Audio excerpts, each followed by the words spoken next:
ಅಭಿರಾಮಿ,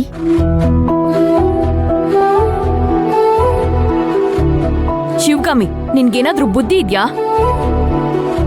ನಿನ್ಗೆ ಮೀಟ್ ಮಾಡಕ್ಕೆ ಬೇರೆ ಯಾವ ಜಾಗನೂ ಸಿಗ್ಲಿಲ್ವಾ? ಯಾವ್ದು ಗಲ್ಲಿಗ್ ಬರಕ್ ಹೇಳಿದ್ಯಾ? ಈ ಅಡ್ರೆಸ್ ಹುಡ್ಕೋ ಅಷ್ಟ್ರಲ್ಲಿ ಎಷ್ಟು ಕಷ್ಟ ಆಯ್ತು ಗೊತ್ತಾ ನನಗೆ? ಅಷ್ಟಾದ್ರೂ ಹುಡ್ಕೊಂಡ್ ಬಂದಿಯಲ್ಲ. ನಾನು ಕೆಲ್ಸ ಮುಗಿಸ್ಕೊಂಡು ಇದೇ ರೋಡಲ್ಲೇ ಮನೆಗೆ ಹೋಗ್ಬೇಕು. ಅದಕ್ಕೆ ಈ ರೋಡಲ್ಲೇ ಸಿಗೋಣ ಅಂತ ಹೇಳ್ದೆ. ಸರಿ ಆಯ್ತು. ಹೇಗಿದ್ಯಾ ಅಭಿರಾಮಿ? ಚೆನ್ನಾಗಿದ್ದೀನಿ. ಅದ್ ಸರಿ, ಮನೇಲೆಲ್ಲ ಹೇಗಿದ್ದಾರೆ? ಎಲ್ರೂ ಚೆನ್ನಾಗಿದ್ದಾರೆ. ಅಲ್ಲ ಶಿವಗಾಮಿ, ಎಷ್ಟು ದಿನ ಅಂತ ಶಿವಕುಮಾರ್ ಮನೆಯಲ್ಲಿ ಇರ್ತೀಯ ನೀನು? ಬೇರೆ ಮನೆ ಮಾಡೋ ಯೋಚನೆ ಇಲ್ವಾ?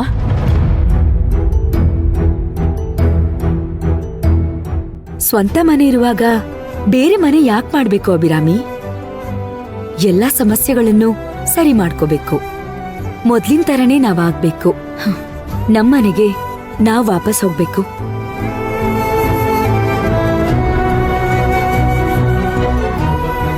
ಅಲ್ಲ, ನಾನು ಹಾಕಿರೋ ಕೇಸ್ ಬಗ್ಗೆ ಮಾತಾಡ್ತಾ ಇದ್ದಾಳ ಇವಳು?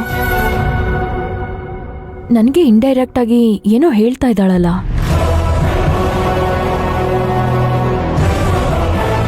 ಅಭಿರಾಮಿ, ಏನಿಷ್ಟೇ ಮಾಡ್ತಿದ್ಯಾ?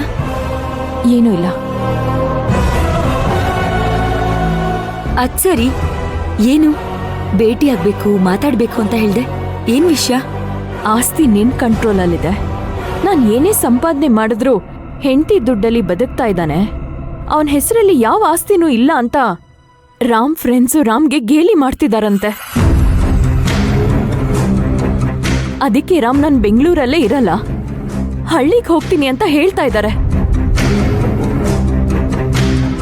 ಆದ್ರೆ ಆಸ್ತಿ ನನ್ ಕಂಟ್ರೋಲಲ್ಲಿದ್ರೆ ರಾಜ ರೋಷವಾಗಿ ನನ್ನ ಫ್ರೆಂಡ್ಸಿಗೆ ಹೇಳ್ತೀನಿ ಅಂತ ರಾಮ್ ಅಭಿಪ್ರಾಯ ಪಡ್ತಾ ಇದ್ದಾರೆ.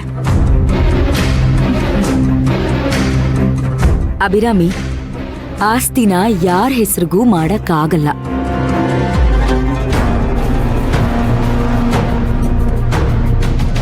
ನೋಡು, ನಿನ್ ಮಗುಗೆ 18 ವರ್ಷ ಆದಾಗ ಆಟೋಮೆಟಿಕ್ ಆಗಿ ಆ ಆಸ್ತಿ ಎಲ್ಲ ಆ ಮಗು ಹೆಸರಿಗೆ ಟ್ರಾನ್ಸ್ಫರ್ ಆಗೋಗುತ್ತೆ. ಈಗ ನನ್ ವಿಷಯನೇ ತಗೊಂಡ್ರು ಕೂಡ ಭೈರವಿಗೆ 18 ವರ್ಷ ಆದಾಗ ಆಸ್ತಿ ಆಟೋಮೆಟಿಕ್ ಆಗಿ ಅವಳ ಹೆಸರಿಗೆ ಹೋಗುತ್ತೆ. ಅಲ್ಲಿವರೆಗೂ ನಾವೇನಿದ್ರು ಆಸ್ತಿನ ಮ್ಯಾನೇಜ್ ಮಾಡ್ಬೋದು ಅಷ್ಟೇ. ಆದ್ರೆ ಯಾವ ಆಸ್ತಿನೂ ಮಾರೋದಕ್ಕಾಗಲ್ಲ.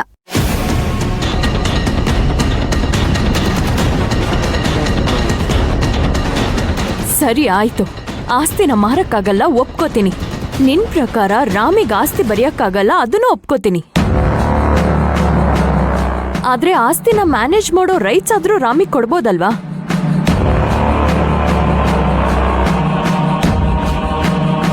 ಲಾಯರ್ ಹತ್ರ ಮಾತಾಡ್ದಾಗ ಆಸ್ತಿ ನನ್ನನ್ನ ಬಿಟ್ಟು ಬೇರೆ ಯಾರ್ ಕಂಟ್ರೋಲಿಗೆ ಹೋಗ್ಬೇಕು ಅಂದ್ರೂ ನಿನ್ ಸಿಗ್ನೇಚರ್ ಬೇಕಂತೆ. ಅಮ್ಮ ಹಾಗೆ ವಿಲ್ಲಲ್ಲಿ ಬರ್ದಿದಾರಂತೆ. ಹಾಗಾಗಿ ನೀನ್ ಸಿಗ್ನೇಚರ್ ಹಾಕಿದ್ರೆ ನಾನು ರಾಮ್ಗೆ ಆಸ್ತಿನ ಮ್ಯಾನೇಜ್ ಮಾಡೋ ರೈಟ್ಸ್ ಕೊಡ್ತೀನಿ.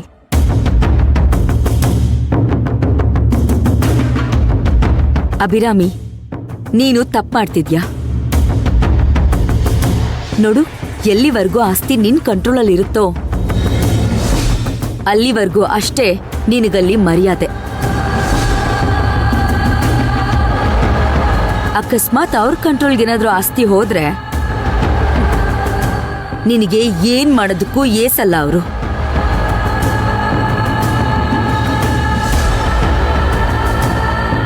ನೀನು ಇನ್ನ ಇವಾಗ ಅವ್ರುಗಳನ್ನ ನೋಡ್ತಿದ್ಯಾ, ಆದ್ರೆ ನಿನಗಿಂತ ಚೆನ್ನಾಗಿ ಅವ್ರುಗಳ ಬಗ್ಗೆ ನನಗ್ ಗೊತ್ತಿದೆ. ಅದ್ರ ಬಗ್ಗೆ ನೀನ್ ಯಾಕೆ ತಲೆ ಕೆಡಿಸ್ಕೊಂತ್ಯಾ? ನಾನ್ ನೋಡ್ಕೋತೀನಿ ಅಂತ ಹೇಳ್ತಾ ಇದ್ದೀನಿ ತಾನೆ.